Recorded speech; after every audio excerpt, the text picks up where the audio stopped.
Hi, I'm Dave Atkinson, and welcome to Life on the Straight. This installment in the Epic Remodel series covers the 2-week period of May 3rd through the 16th. Before I get started with the events of this time period, I want to go back to the COVID construction pause that I talked about in a previous segment. One of the subcontractors who kept working that I forgot to include was the painter. Right before the pause, Amy and I had visited the Rhoda paint store, and we brought home 2 different sample quarts of gray and 1 of white. After Frank painted 2 rectangular chunks of sheetrock so we could compare them side by side, we opted for the lighter of the 2 gray colors. Gray establishes a neutral palette, and just about everything else, natural wood, white, black, all of the colorful colors, they all work well with a gray background. We decided to paint the walls of the great room, including the hallway leading to the 2 small bedrooms and guest bath, as well as the master bedroom and bathroom, but not the walk-in closet or the pantry, the light gray color. All other walls would be white. Looking at photos, it appears that the painter did all of the interior painting right around April 9th, which was during the COVID construction pause.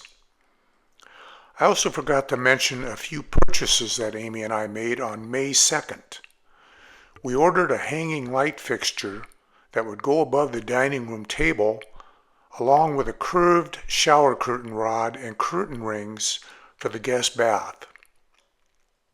Moving ahead to Monday of this new period, the crew fitted the fireplace wall with small pipes where the TV and soundbar stands were slated to go.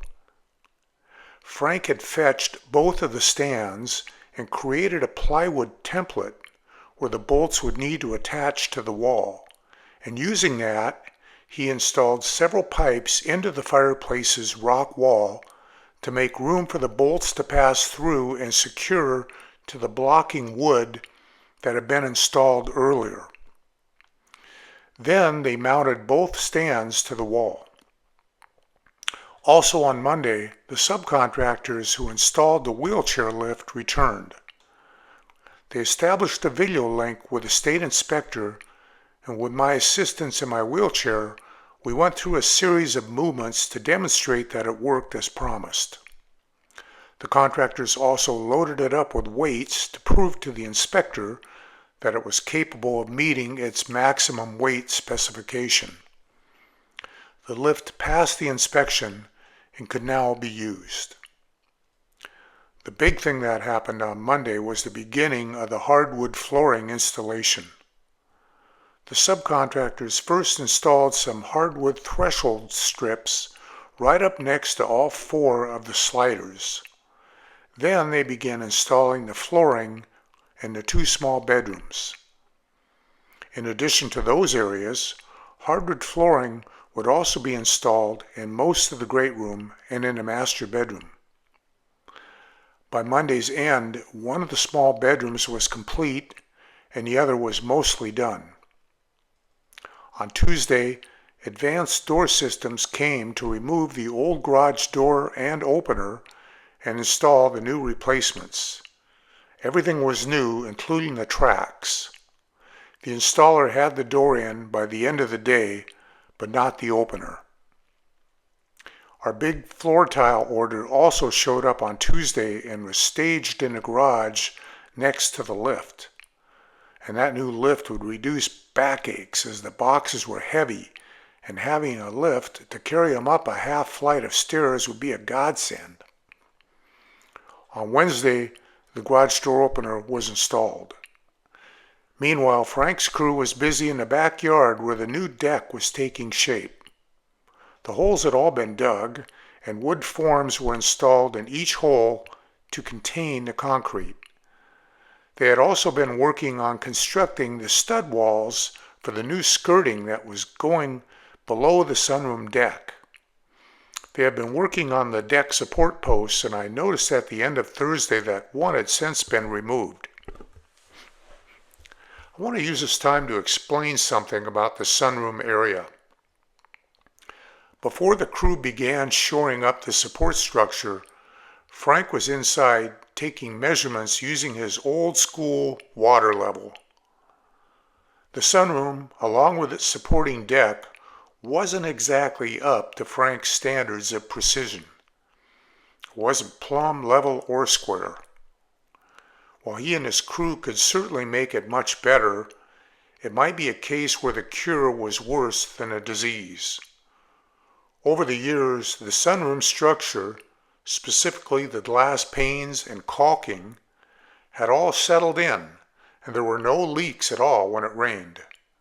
Frank worried that if they tried to make the structure better, it might actually make things worse by disturbing the glass and caulking and allowing water to leak in.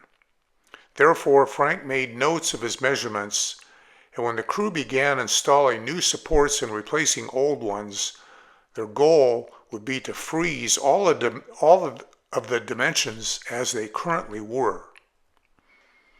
I should mention one other thing about the support posts.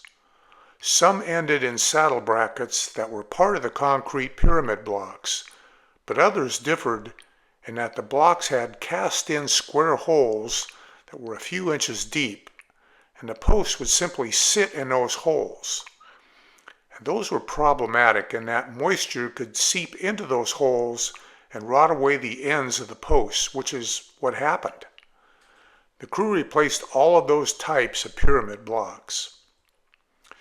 Thursday was a good day in other ways as well. I had another thumbs-up CT scan, meaning that my cancer was still in remission. The hardwood flooring continued going in, and by the end of Friday, the first phase was done.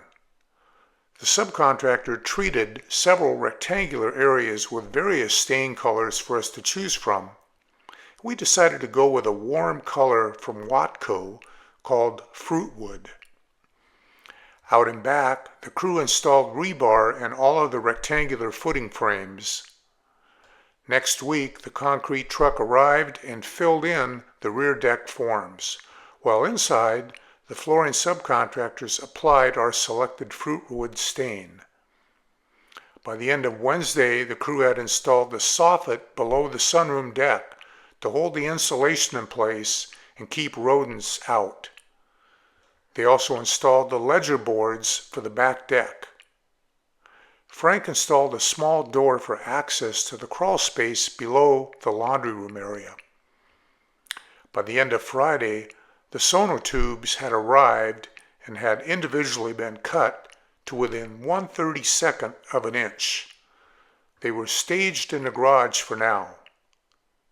No part of the rear deck would have wood in dirt contact. The sonotubes would sit atop the footings, and the deck posts would attach to the brackets that would be embedded in concrete that would be poured into the sonotubes. The crew had also extended the stud wall of the sunroom deck around to the west end. And finally, the tile guy began his work in the sunroom by installing a few sheets of backerboard material. And that wraps up 2 weeks of progress for our Epic Remodel project. Thank you for watching Life on the Straight. And if you'd like to follow this story as it unfolds, please consider subscribing, which is free.